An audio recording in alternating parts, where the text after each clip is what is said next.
बिस्मिल्लाहिर्रहमानिर्रहीम। तमाम तारीफ़ें अल्लाह के लिए, दुरूद और सलाम मोहम्मद व आले मोहम्मद की ज़ात पर। अस्सलाम वालेकुम नाजरीन, मैं हूँ एस्ट्रोपामिस्ट सैयद अली जैदी।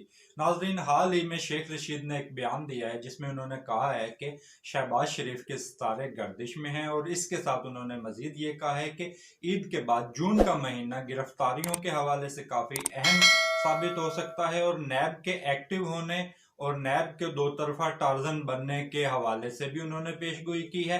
और इसके साथ उन्होंने मजीद उनका ये कहना था कि नैब का मुसवदा, जो नैब का कानून है, वो अपनी पुरानी शक्ल में बहाल हो जाएगा। जैसा कि आप जानते हैं कि शेख रशीद एक बहुत ही मकबूल सियासतदान है, और वो हमेशा ही खबरों की जीनत बने रहते हैं, और जहाँ पर वो बहुत सी बातों पर मकबूल और मशहूर रहते हैं, तो उनकी वजह शोहरत एक ये भी है कि सियासी हालात पर वो वक्तन फ़वक्तन पेशगोइयाँ भी करते रहते हैं, और उनका बयानिया बहुत ही मशहूर होता है, और वो हमेशा खबरों की जीनत बने रहते हैं।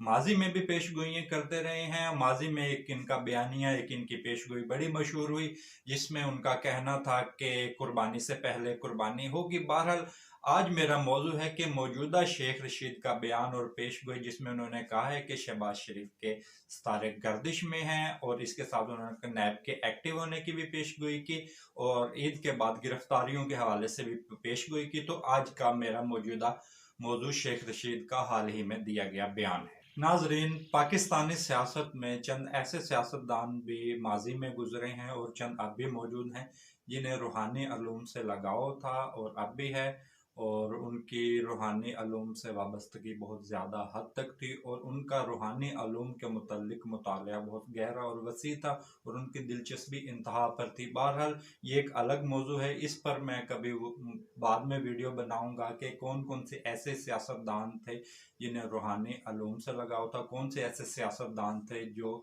इल्म नजूम पर अबूर हासिल रखते थे, और कौन से ऐसे सियासतदान थे जिन्हें इल्म जफर, पामिस्ट्री और दीगर अलूम पर अबूर हासिल था। बहरहाल, मैं आपको ये बताता चलूँ कि पेशगोई की मुख्तलिफ इकसाम हैं। पेशगोई की पहली किस्म यह है कि तुक्का, लग गया तीर ना लगा तो तुक्का। वैसे ही लोगों का हाफजा बहुत ज़्यादा कमज़ोर है। और पेशगोई की दूसरी किस्म है तखमीना या अंदाज़ा लगाना, किसी अंदाजे की बिना पर कोई भी पेशगोई कर देना।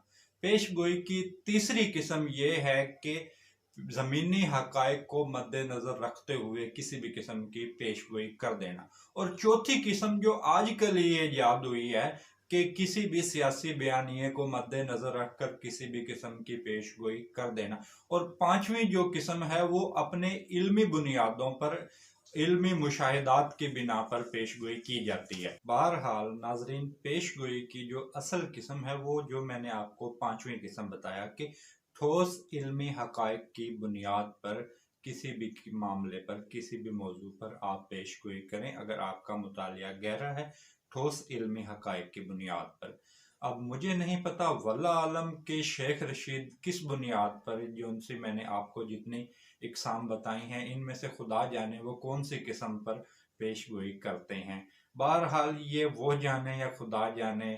तो बहरहाल, मैं अपने मौजू की तरफ वापस आता हूँ। नाजरीन, शेख रशीद ने जो मौजूदा बयान दिया शहबाज शरीफ के सितारे गर्दिश में है और नैब के एक्टिव होने के हवाले से, तो इस बारे में जो मेरा इल्म कहता है, तो इस बारे में जो मेरा इल्म कहता है, इस पर पीटीआई वाले और शेख रशीद मेरी बात को अपने दिल पर ना लें, क्योंकि हमें हमारी किसी सियासी पार्टी से कोई वाबस्तगी नहीं होती, और जो भी हमने पेशगोई करनी होती है वो बग़ैर किसी सियासी ताल्लुक या बगैर किसी इस तरह के ताल्लुक को मद्देनज़र रखते हुए जो हमने पेशगोई करनी होती है वो हमने अपनी इल्मी बुनियादों पर करनी होती है, इल्मी हक़ाइक़ की बुनियादों पर। तो हमारा किसी सियासी पार्टी से कोई वाबस्तगी, कोई ताल्लुक नहीं। मेरे इल्म के मुताबिक शहबाज शरीफ के सितारे मुझे फ़िलहाल तो कोई गर्दिश में नज़र नहीं आते, ताहम इनके मुझे पेशियाँ होती रहेंगी, मुकदमात इन पर कायम रहेंगे।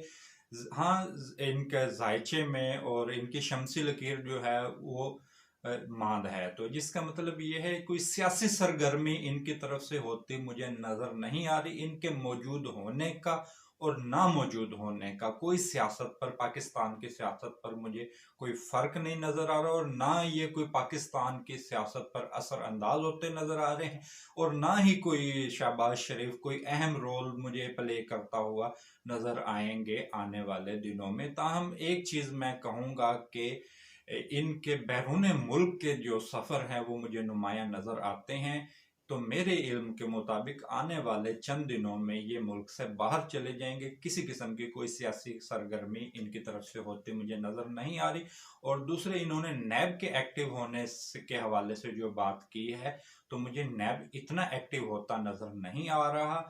और जो जायचा है, जो मेरे पास जो इल्म है, जो मेरा इल्मी मुशाहिदा है, उसके मुताबिक जो नैब का कानून है वो अपनी पुरानी शक्ल में बहाल होता नज़र आएगा। जून में जो इनका इन्होंने कहा कि गिरफ्तारियां मुझे होती नज़र आ रही हैं, तो मेरे इल्म के मुताबिक मुझे कोई बड़ी गिरफ्तारी ऐसी नहीं होती नज़र आ रही जिससे कि पाकिस्तान की सियासत में हलचल मच जाए। यहाँ ताहम छोटी छोटी गिरफ्तारियां, जो शेख रशीद कहते हैं कि हल्की फुल्की मौसीकी लगी रहेगी, कोई पक्का राग जिसको शेख रशीद साहब कहते हैं, कोई पक्का राग, तो आज मैं शेख रशीद की ही जबान में बात करूं, कोई पक्का राग मुझे भी सियासत में कोई पक्की गिरफ्तारी, कोई बड़ी गिरफ्तारी नैब की जानिब से होती नज़र नहीं आ रही। और इसके साथ जो मुझे जो एक्टिव जो चीज़ नज़र आ रही है, जो पाकिस्तान की सियासत में जो जून के महीने में जो मुझे चीज़ एक्टिव होती नज़र आ रही है, वो अदालतों का एक्टिव होना नज़र आ रहा है। सतारा अदालत अपनी पावर शो करेगा, जिसमें इम्कान है कि जिस सतारा अदालत की जो हुक्मरानी होती है वो